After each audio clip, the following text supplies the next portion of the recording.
Hello बच्चों, welcome to this YouTube channel. तो बच्चों, आज हम चैप्टर नंबर 11 स्टार्ट करने वाले हैं। चैप्टर नेम है ह्यूमन आई। तो इस चैप्टर को स्टार्ट करने से पहले आपसे एक बात कहना चाहूंगा कि जो स्टूडेंट इस चैप्टर को क्लास 8th में पढ़ रहे हैं वो एडवांस स्टूडेंट हैं। अब आप कहेंगे सर कैसे एडवांस हैं? क्योंकि ये चैप्टर जो है ह्यूमन आई, ये क्लास 10th में भी आपको काम देने वाला है। तो हुए ना आप एडवांस? तो इस चैप्टर को इतना अच्छे से पढ़ना है कि आप लोगों को 10th तक भी याद रहे कुछ बातें इसकी, तो 10th में आपको वो डेफिनेटली फायदा करेंगे। तो अच्छा चैप्टर है, इंटरेस्टिंग है, फ्यूचर में भी आपको काम देने वाला है, तो और ज्यादा डिटेल में इसको समझना है। तो चलिए चैप्टर स्टार्ट करते हैं। तो जो ह्यूमन आई है ये बहुत इंपॉर्टेंट गॉड गिफ्ट है हमारे लिए। तो आज इसी के बारे में डिटेल में समझेंगे। ह्यूमन आई के बारे में आपको लगेगा सर ये बायोलॉजी का चैप्टर है, नहीं, ये फिजिक्स का चैप्टर है, अच्छा चैप्टर है।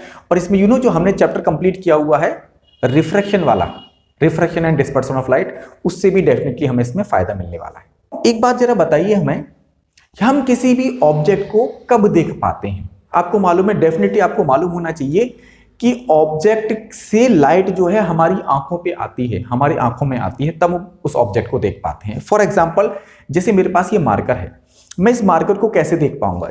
इससे जो लाइट रिफ्लेक्ट होकर मेरी आंखों में आएगी, तब मैं इस मार्कर को देख पाऊंगा।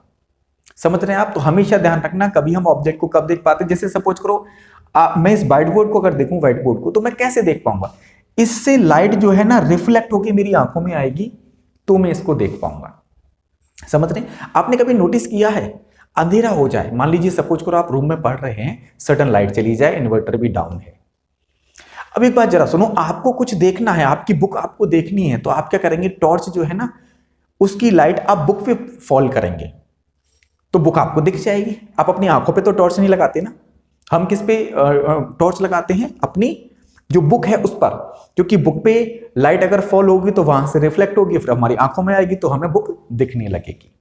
तो बात आपको समझ में आई? हमें कोई भी ऑब्जेक्ट तभी दिखती है जब उस पे लाइट फॉल होती है, वहां से रिफ्लेक्ट होके हमारी आंखों में आती है। अब उस पे लाइट कहां से फॉल होगी? कोई ना कोई सोर्स होगा।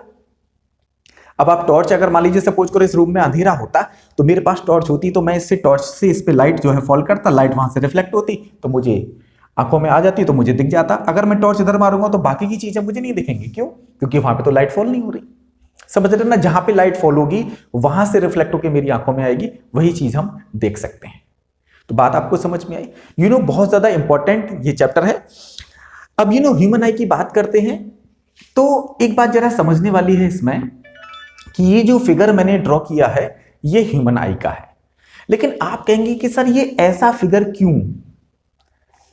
सामने से तो ऐसा कुछ नहीं दिखता है। आप देखो, अगर आप अपनी आंखों को देखेंगे तो केवल आपको फ्रंट पार्ट दिखेगा, जैसे मेरी आंख का आपको फ्रंट पार्ट दिख रहा होगा, तो ये केवल फ्रंट पार्ट है। लेकिन इसके अंदर भी आई है, मतलब कहने का मतलब आई का केवल इतना ही पार्ट नहीं है, इसके अंदर भी आई है। अब एक बात जरा देखिए, ये जो पार्ट है ये होल पार्ट है आई का। समझ रहे हैं आप? ये जो पार्ट है ये होल पार्ट है, ये अंदर का पार्ट है। अब आप कहेंगे कि सर ये फ्रंट पार्ट कौन सा है, होल पार्ट कौन सा है? अब एक बार जरा अच्छे से समझना। केवल जैसे सपोज करो आप अगर मान लीजिए किसी अपने फ्रेंड की आई को देखना चाहते हैं, तो आप क्या पार्ट देख पाएंगे? केवल फ्रंट पार्ट देख पाएंगे। समझ रहे हैं आप? तो वो पार्ट केवल ये सामने वाला पार्ट देखता है, इतना पार्ट। ये जो पार्ट होता है ना, ये अंदर होता है। कहने का मतलब ये अंदर वाला पार्ट है जो विजिबल नहीं होता है। क्योंकि मान लीजिए सपोज करो यहां पे ये जो पार्ट है केवल इतना दिखाई देगा। यहां पे मान लीजिए होते ना पलक, वो होते हैं, यहां पर पलक होते हैं, बाकी ये वाला पार्ट ना, इतना पार्ट ये सब अंदर होता है जो विजिबल नहीं होता है। लेकिन हमें सबके बारे में समझना है। बात आपको समझ में आई? आई जो होती है ना, ह्यूमन आई, वो स्फेरिकल शेप में होती है। सबसे पहले तो आपको यह समझ में आना चाहिए कि ह्यूमन आई की शेप कैसी होती है। लगभग स्फेरिकल होती है। इससे पहले जो थ्योरी दी हुई है ह्यूमन आई से पहले, ये आप अपनी बुक से पेज नंबर 196 पे जो दिया है वो पढ़ लेंगे। ठीक है? लेंस के बारे में इसमें हम जरूर डिस्कस करने वाले हैं। लेंस से भी रिलेटेड इसमें कंसेप्ट है जो हमने प्रीवियस चैप्टर में पढ़ा हुआ है। ठीक है? तो ह्यूमन आई जो है ना, वो किस शेप में होती है? वो स्फेरिकल शेप में होती है। ये स्फेयर शेप में है। जैसे आपने देखी ना बॉल जो होती है, बॉल, फुटबॉल जो होती है, फुटबॉल थोड़ा बड़ी होती है, ह्यूमन आई छोटी होती है, लेकिन वो भी स्फेयर है फुटबॉल, और ये भी उस पर है। आप जब क्रिकेट खेलते हो ना, तो बॉल होती है, वो स्फेयर की शेप होती है। तो ऐसी शेप होती है ह्यूमन आई की। लेकिन ये परफेक्ट स्फेयर नहीं होती है। हाँ, इतना है, लेकिन ये स्फेरिकल शेप में होती है। अगर आपसे पूछा जाए कि ह्यूमन आई कैसी होती है, आप क्या कहेंगे? सर्कुलर मत कहना, स्फेरिकल शेप होती है। बात आप समझ गए। सेकंड थिंग क्या है कि अगर स्फीयर की शेप है तो इसका कुछ ना कुछ डायमीटर होगा। जैसे मैं आपको एक बात बताता हूं, डायमीटर का मतलब क्या होता है। जैसे ये सर्किल है, इस लेंथ को हम डायमीटर कहते हैं। ऐसे स्फीयर में वन पॉइंट से दूसरे पॉइंट तक के डिस्टेंस को, ऐसे बिल्कुल जो सेंटर से लाइन पास होती है, इसको हम डायमीटर कहते हैं। तो जो ह्यूमन आई होती है एक हेल्दी पर्सन की, उसका डायमीटर 2.5 सेंटीमीटर होता है। तो मतलब ये जो डायमीटर होता है ना, यहां से लेके यहां तक का डिस्टेंस, अगर ये बिल्कुल बीचों बीच में से खींची जाए, ऐसा नहीं करना यहां से खींच ली तो लाइन ये 2.5 नहीं होगी, बिल्कुल मिडिल से, तो ये डायमीटर कितना होगा? 2.5 सेंटीमीटर का। इस बात का आप लोग ध्यान रखेंगे। तो फर्स्ट पॉइंट आपको क्या ध्यान रखना है, ह्यूमन आई स्फेरिकल शेप में होती है और इसका डायमीटर कितना होता है? 2.5। आप लोग बात समझ गए? ठीक है। अब एक बात जरा अच्छे से समझना कि इसके पार्ट्स के बारे में समझना बहुत ज्यादा जरूरी है। इसके सबसे पहले आपको मैं बताऊंगा कॉर्निया के बारे में। ये कॉर्निया क्या होती है? जो आंख का ये वाला जो पार्ट होता है ना, आप एक बार पिक्चर भी देखिए, बिल्कुल सामने। जैसे सपोज करो आप अपनी आंखों को धोना चाहते हैं, तो आप जो पानी मारेंगे ना, तो जो पानी जो आप अपनी आंखों पे मारेंगे वो कॉर्निया को ही टच करने वाला है। क्योंकि ऊपर जो बिल्कुल ट्रांसपेरेंट जो होता है ना पार्ट, ट्रांसपेरेंट ब्लैक कलर का नहीं, जो ट्रांसपेरेंट पार्ट होता है उसको हम कॉर्निया कहते हैं। कॉर्निया को हम प्रोटेक्टिव लेयर भी कहते हैं। अब मैं आपसे क्वेश्चन करूं कि name a part which act as protective layer of human eye, आप क्या कहेंगे? कॉर्निया। व्हाई? अब इसका भी आंसर देखो, हर चीज का रीजन है, ध्यान से आप लोगों को समझना है। कॉर्निया को प्रोटेक्टिव लेयर क्यों कहते हैं? क्योंकि एक बात जरा सुनो, जैसे सपोज करो आप बाइक से जा रहे हैं, या सपोज करो कहीं रोड पे जा रहे हैं आप, और आपकी आंख में एक मान लीजिए मॉस्किटो गिर गया। अब वो अंदर चला जाता, अगर ये प्रोटेक्टिव लेयर नहीं होती तो आप क्या करते हैं? आंख में गिर गया, तुरंत निकाल लेंगे, उसे हटा देंगे, क्योंकि कॉर्निया ने उसको रोक लिया। अब आप समझ लिए ना कि जहां पर मच्छर टकराया था उसी पार्ट को कॉर्निया कहते हैं। कॉर्निया समझ में आ गया? ठीक है। सेकंड थिंग क्या है? कॉर्निया आप लोगों को समझ में आ गया। अब आपको समझ में आना चाहिए आइरिस क्या होता है। कॉर्निया के बाद में मैं आपको बताता हूं आइरिस के बारे में। देखो, बहुत से स्टूडेंट्स को डाउट रहता है ये आइरिस क्या होता है। आपने देखा होगा, ये जो आप पिक्चर में देख रहे हैं, इस पार्ट को हम आइरिस कहते हैं। आपकी बुक में भी जो पिक्चर दी हुई ना, देख रहे हो, इस पार्ट को हम आइरिस कहते हैं। तो ये पार्ट जो है वो आइरिस है। अब आपने नोटिस किया होगा कई बार आइरिस का कलर ना पर्सन टू पर्सन चेंज भी रहता है, मतलब वेरिएशन में रहता है। जैसे किसी किसी का आइरिस बिल्कुल ब्लैक होता है, देख रहे हैं आप, किसी किसी की ब्लू आंखें होती हैं। गाना भी सुना होगा आपने, ब्लू आइज है, तो वही वाला। तो किसी किसी की ब्लू आंखें होती हैं। तो जो आंखों का जो कलर होता है वो कौन डिफाइन करता है? आइरिस। समझ रहे? तो आइरिस आपको समझ में आ गया, तो ये आइरिस होती है। क्लियर है? अब देखो, आइरिस के अंदर जो ब्लैक कलर का जो पार्ट है, इसको हम बोलते हैं प्यूपिल। क्या बोलते हैं? प्यूपिल, PUPIL। आइरिस आपको समझ में आ गया। देखो यहां बना हुआ है, लेकिन ये फिगर में समझ में नहीं आएगा, लेकिन ये जो पार्ट है ये आइरिस है। इसके अंदर जो ब्लैक कलर का एकदम दिख रहा है आपको, सर्कुलर टाइप का, ये जो है प्यूपिल होता है। सारे पॉइंट्स आपको ध्यान रखने हैं। आइरिस क्या होता है? जो कलर, अगर मैं आपसे क्वेश्चन करूं कि ऐसा पार्ट बताइए ह्यूमन आई का जो आंखों का कलर जो है डिफाइन करता है, आंखों का क्या कलर है, काली काली आंखें हैं या मान लीजिए ब्लू ब्लू कलर की सी आंखें हैं, तो कौन सा पार्ट होता है? आइरिस। आइरिस किसी का ब्लैक होता है, डार्क होता है, किसी का उतना डार्क नहीं होता है, वो हल्का लाइट ब्लू कलर का भी हो सकता है। बात आप समझ गए? लेकिन प्यूपिल सबका ब्लैक ही होता है। इसमें एक इंटरेस्टिंग बात यह है कि जो प्यूपिल है ना, इसका साइज कम ज्यादा होता रहता है। आप जब सोचेंगे तो आप भी सोच में पड़ जाएंगे कि कैसे बदल जाएगा। आपको मैं एक इंटरेस्टिंग बात बताता हूं, आप जरा ध्यान से समझना। टॉपिक बहुत इंपॉर्टेंट है, सारे टॉपिक आपको बिल्कुल अच्छे से समझते हैं, ठीक है। अच्छा, एक बात जरा सुनिए। आइरिस के अंदर जो प्यूपिल का जो साइज है ना, ये छोटा बड़ा होता रहता है। अब ये कैसे छोटा बड़ा होता है, मैं आपको एक बात बताता हूं। सारी जो लाइट जो एंटर करती है ह्यूमन आई में, ये प्यूपिल के थ्रू करती है। क्वेश्चन भी आता है, प्यूपिल अपीयर्स ब्लैक, व्हाई? प्यूपिल जो होता है वो ब्लैक कलर का होता है, आपको मालूम है क्यों? Because no light is reflected from it. मतलब इससे कोई लाइट रिफ्लेक्ट नहीं होती, सारी लाइट चली जाती, क्योंकि ब्लैक कलर का होता है। और आपको मालूम है ना, ब्लैक कलर ना गुड एब्जॉर्वर होता है हीट और लाइट का, शायद आपको मालूम होगा। व्हाइट कलर गुड रिफ्लेक्टर होता है। व्हाइट कलर आता है ना, लाइट एकदम जैसे सफेद सफेद कपड़े पहने तो अलग ही चमकते हैं, क्योंकि उससे लाइट रिफ्लेक्ट होती है, तो ज्यादा लाइट हमारी आंखों में आती है तो चमकते हुए दिखाई देते हैं। ब्लैक कलर लाइट को एब्जॉर्ब कर लेता है। तो क्वेश्चन है, ये आपकी बुक का क्वेश्चन है, डीएवी का, और कई बार एग्जाम में भी आया है। People appears black, why?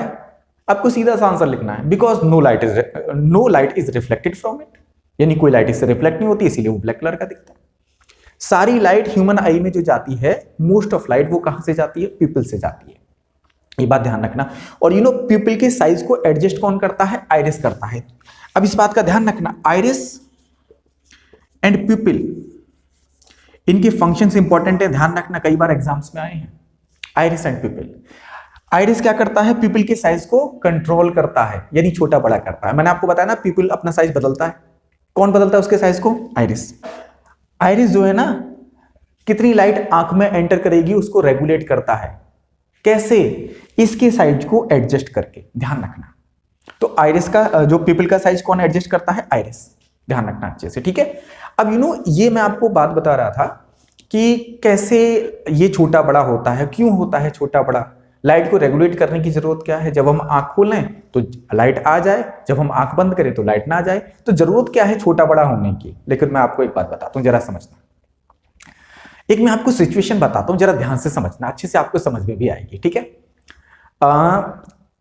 देखो एक बात जरा सुनो, जैसे सपोज करो आप रूम में बैठे हैं, समझ रहे हैं, आप रूम में बैठे हैं और बहुत मन लगा के स्टडी कर रहे हैं, आपके मम्मी पापा आपसे खुश, बच्चा पढ़ रहा है, ठीक है। आप रूम में बैठे हैं, खूब मन लगा के पढ़ रहे हैं, सडन लाइट चली जाती है, इन्वर्टर भी डाउन। अब रूम में हो जाएगा बिल्कुल अंधेरा, आपको कुछ नहीं दिखाई देगा।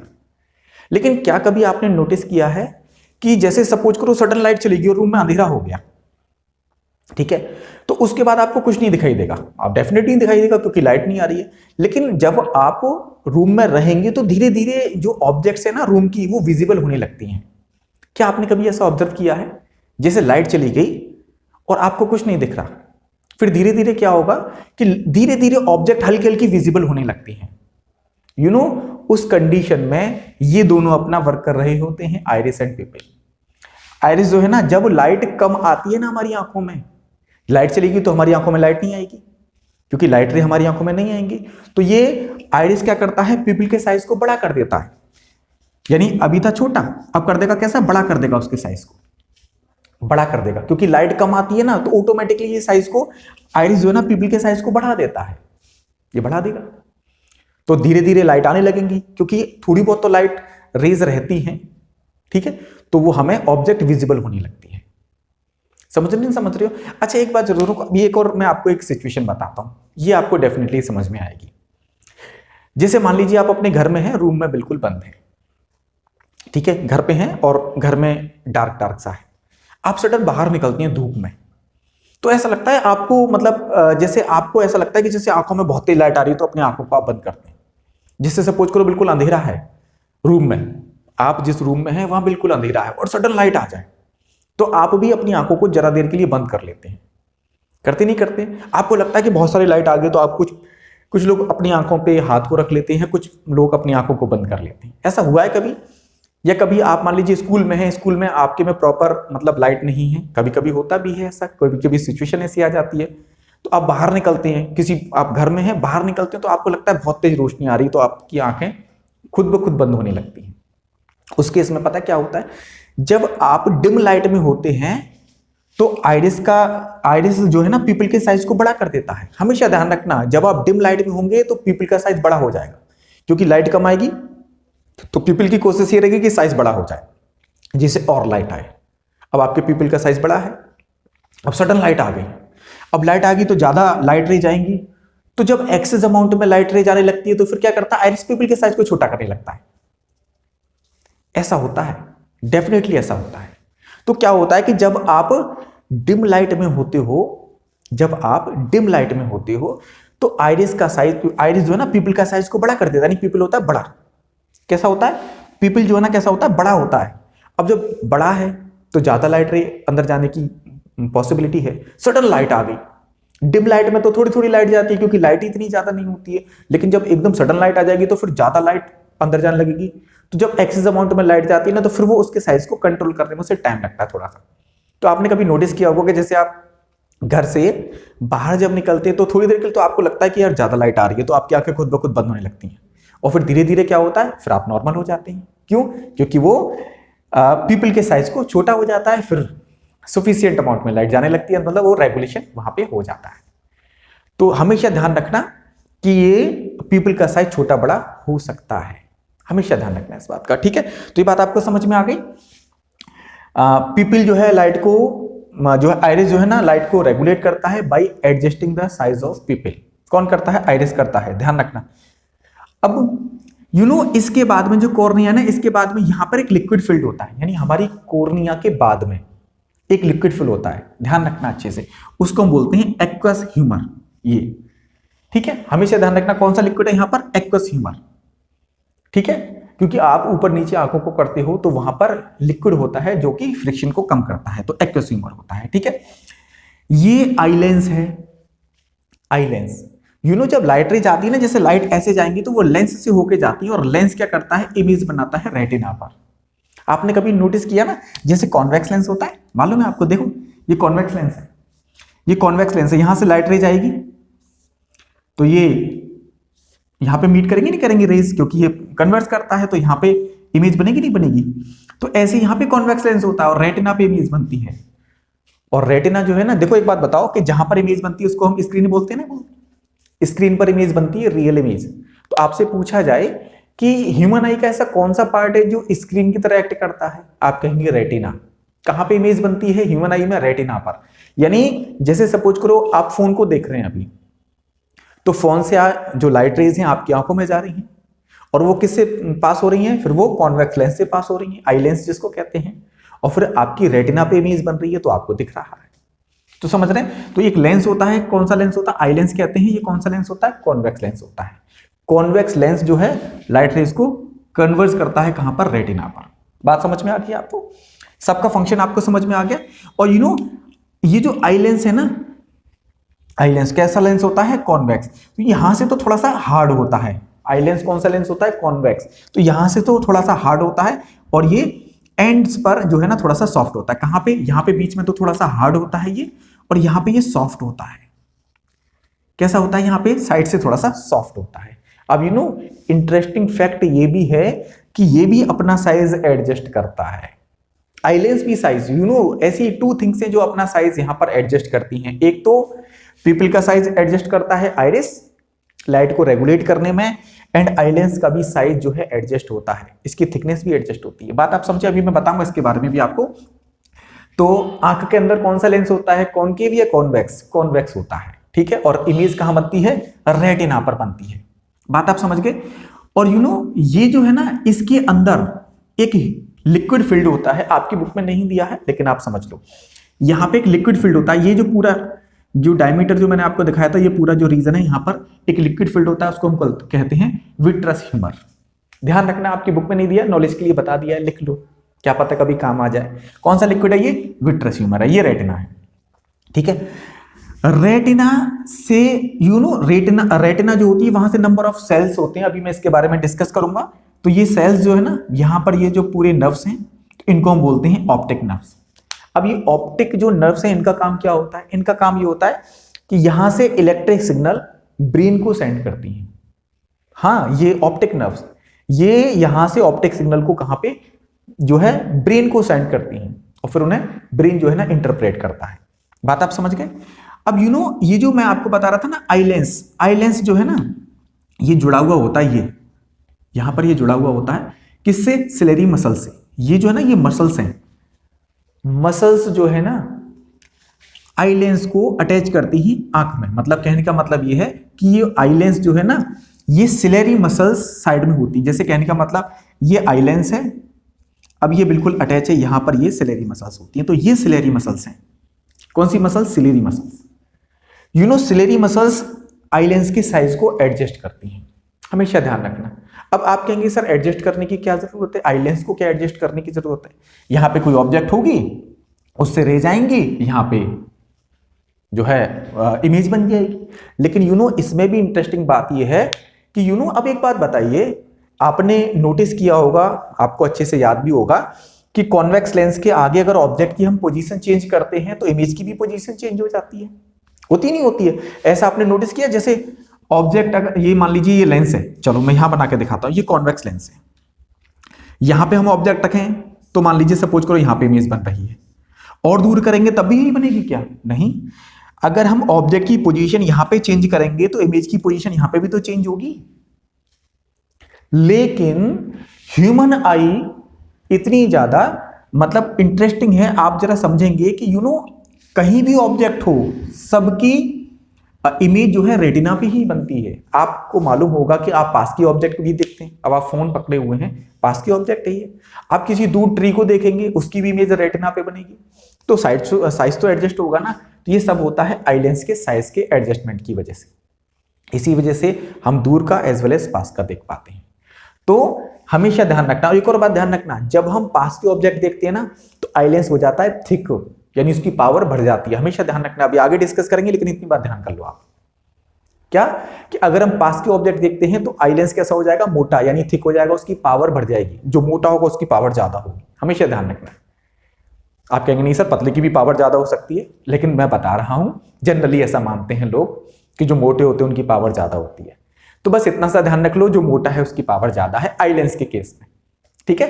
तो आई लेंस मोटा तो पावर ज्यादा, समझ रहे? तो पास के ऑब्जेक्ट देखने के लिए ज्यादा पावर की जरूरत पड़ती है, क्योंकि रेज को रेटिना पर कन्वर्ट करना पड़ता है। कन्वर्ट का मतलब समझ लेना, कुछ टर्म्स अगर समझ में नहीं आए ना कमेंट कर देना, बता देंगे। हमें लगता है कि मतलब मुझे ये लगता है कि टॉपिक मैं पढ़ा रहा हूं आपको अच्छे से समझ में आ रहा है, लेकिन कई बार क्या होता है कि कुछ चीजें समझ में नहीं आती, कुछ ऐसे पॉइंट्स होते हैं जो कई बार समझ में नहीं आते हैं, तो टेंशन लेने वाली कोई बात नहीं है। मोस्ट ऑफ कमेंट के मैं रेस्पॉन्स करता हूं, आप लोग भी अच्छे अच्छे कमेंट करते हैं, उनके लिए थैंक यू सो मच। और एक और रिक्वेस्ट साथ ही साथ में कर दूं, अगर आप चैनल पर नए हैं तो प्लीज चैनल को सब्सक्राइब कर देना, ऐसी एजुकेशन की वीडियो मैं लाता रहूंगा। अभी मुझे डीएवी की और भी साइंस की वीडियोस मुझे बनानी है, फ्यूचर में आपको काम देंगी, ठीक है? अच्छा स्कोर आप लोग करेंगे, मेरी जो है उम्मीद है आप लोगों से। अब मैं आपको क्या बता रहा था कि ये जो आई लेंस होता है कॉन्वेक्स लेंस होता है, जब पास के ऑब्जेक्ट देखेंगे तो ये मोटा हो जाएगा, दूर की देखेंगे तो पतला हो जाता है, इतना ध्यान रखना। यानी पास की देखेंगे तो पावर ज्यादा होगी, मोटा हो जाएगा, और दूर की ऑब्जेक्ट को देखते हैं तो पतला हो जाएगा, नहीं पावर कम हो जाती है, हमेशा ध्यान रखना, ठीक है? तो ये आइरिस पिपल सिलियरी मसल्स। और एक और बात समझना, ये ब्लाइंड स्पॉट भी आपकी बुक में नहीं दिया हुआ है, यानी रेटिना पर इस स्पॉट को हम बोलते हैं ब्लाइंड स्पॉट, हमेशा ध्यान रखना। यहां पर कोई इमेज नहीं बनती। आप कहोगे सर ब्लाइंड स्पॉट क्यों कहते हैं इसको? ब्लाइंड स्पॉट इसीलिए कहते हैं क्योंकि यहां पर कोई इमेज नहीं बनती। क्या नहीं बनती? इमेज नहीं बनती। इस बात का आप लोग ध्यान रखेंगे, ठीक है? तो आज का टॉपिक इतना ही था, ठीक है? नेक्स्ट वीडियो में हम कुछ और इंपॉर्टेंट पॉइंट्स जो है डिस्कस करने वाले हैं, ठीक है? जब तक आप लोग इस चीज को बिल्कुल एकदम फिगर को बना लेंगे, एक बार रिवीजन भी करेंगे, क्योंकि रिवीजन बहुत ज्यादा जरूरी है। Thank you so much my dear friends, have a nice day.